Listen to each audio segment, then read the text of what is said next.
Le titre de ce livre, Le cœur de l'homme, le titre de ce livre, Le cœur de l'homme, nous sommes présentement au 9e tableau, le titre du 9e tableau, Le cœur conquérant. L'auteur de ce livre, c'est Gospel Nation Publisher.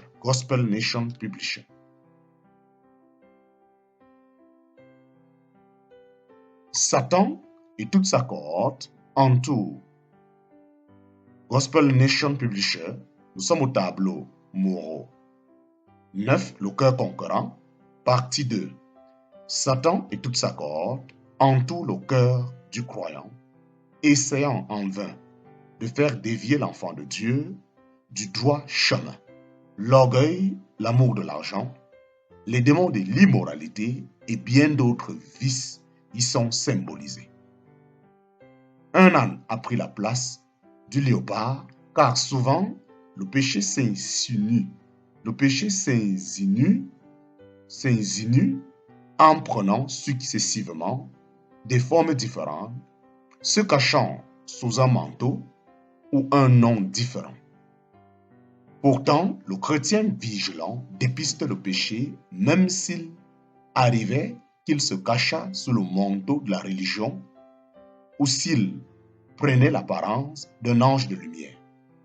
Car la parole de Dieu et l'Esprit Saint le conduisent dans toute la vérité. Vous y voyez également un homme qui, tout en dansant, tient dans sa main une coupe de vin pour induire le chrétien en tentation, en faisant miroiter devant lui les plaisirs de ce monde.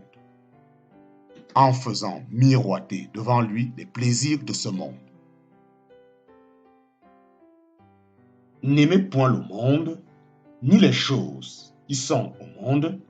Si quelqu'un aime le monde, l'amour du Père n'est point en lui.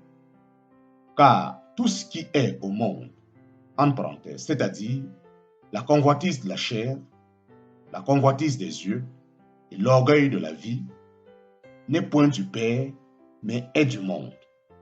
Et le monde passe avec sa convoitise, mais celui qui fait la volonté de Dieu demeure éternellement. 1 Jean chapitre 2, versets 15 à 17.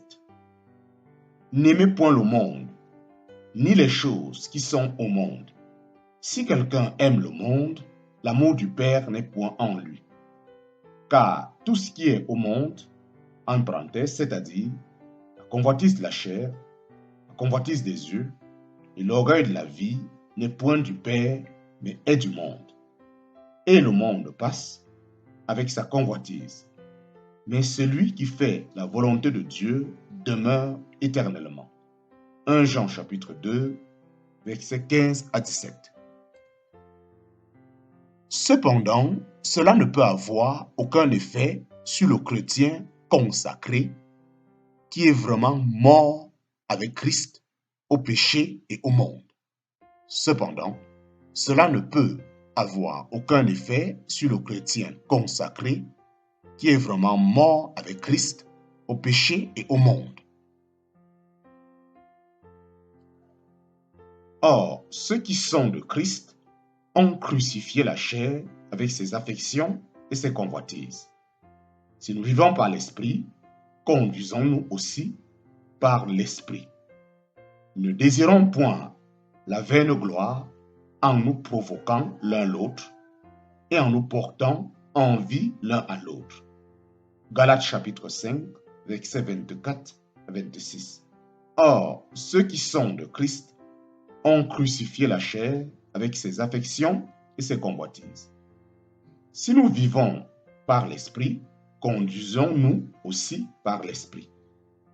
Ne désirons point la vaine gloire en nous provoquant l'un l'autre et en nous portant envie l'un à l'autre.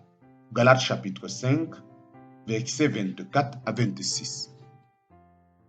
Un autre homme poignarde le cœur fidèle.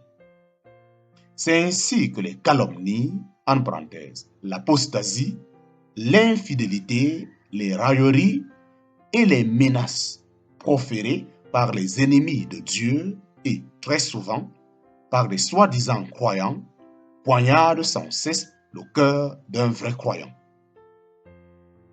Ils se rappellent les paroles de Jésus. Heureux serez-vous lorsqu'on vous outragera, qu'on vous persécutera et qu'on dira faussement de vous toutes sortes de mal à cause de moi.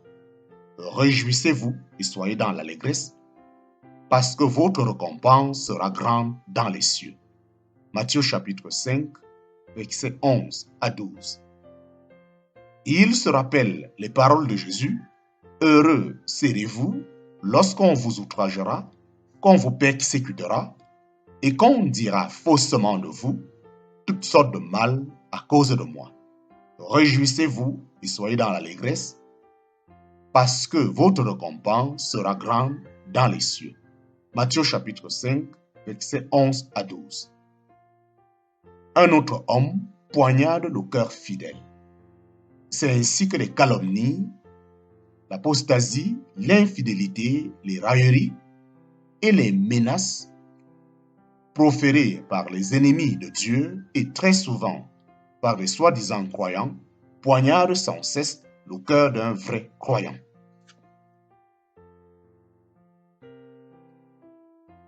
Il se rappelle les paroles de Jésus. Heureux serez-vous lorsqu'on vous outragera, qu'on vous persécutera et qu'on dira faussement de vous toutes sortes de mal à cause de moi. Réjouissez-vous et soyez dans l'allégresse, parce que votre récompense sera grande dans les cieux. Matthieu chapitre 5, versets 11 à 12.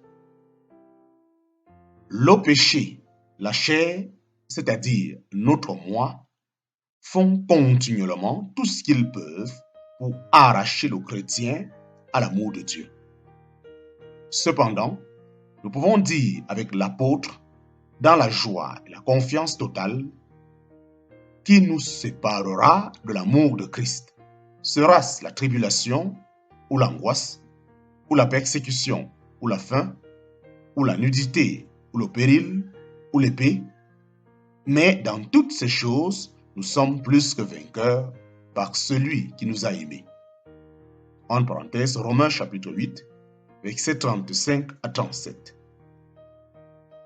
Ayant revêtu toute l'armure de Dieu, le croyant peut rester debout dans les mauvais jours et surmonter toutes les tentations. Ayant revêtu toute l'armure de Dieu, le croyant peut rester debout dans le mauvais jour et surmonter toutes les tentations. Au reste, mes frères, fortifiez-vous en notre Seigneur et en la puissance de sa force. Soyez revêtus de toutes les armes de Dieu, afin que vous puissiez résister aux embûches du démon. Car nous n'avons point à combattre contre le sang et la chair, mais contre les principautés, contre les puissances, contre les seigneurs du monde, en parenthèse, gouverneurs des ténèbres de ce siècle, contre les malices spirituelles qui sont dans les lieux célestes. C'est pourquoi prenez toutes les armes de Dieu, afin que vous puissiez résister aux mauvais jours, et après avoir tout surmonté, demeurez fermes.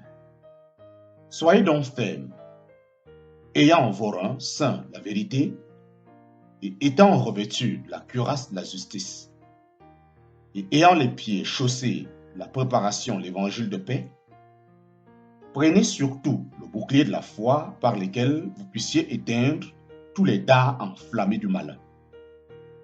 Prenez aussi le casque du salut et l'épée de l'esprit, qui est la parole de Dieu. Priant en parenthèse, votre esprit par toutes sortes de prières et de supplications en tout temps, veillant à cela avec une entière persévérance et priant pour tous les saints. Éphésiens chapitre 6, versets 11 à 18. Éphésiens chapitre 6, versets 11 à 18. Soyez revêtus de toutes les armes de Dieu, afin que vous puissiez résister aux embûches du démon. Car nous n'avons point à combattre contre le sang et la chair, mais contre les principautés, contre les puissances, contre les seigneurs du monde, entre parenthèses, gouverneurs des ténèbres de ce siècle, contre les malices spirituels qui sont dans les lieux célestes. C'est pourquoi prenez toutes les armes de Dieu, afin que vous puissiez résister aux mauvais jours, et après avoir tout surmonté, demeurer ferme.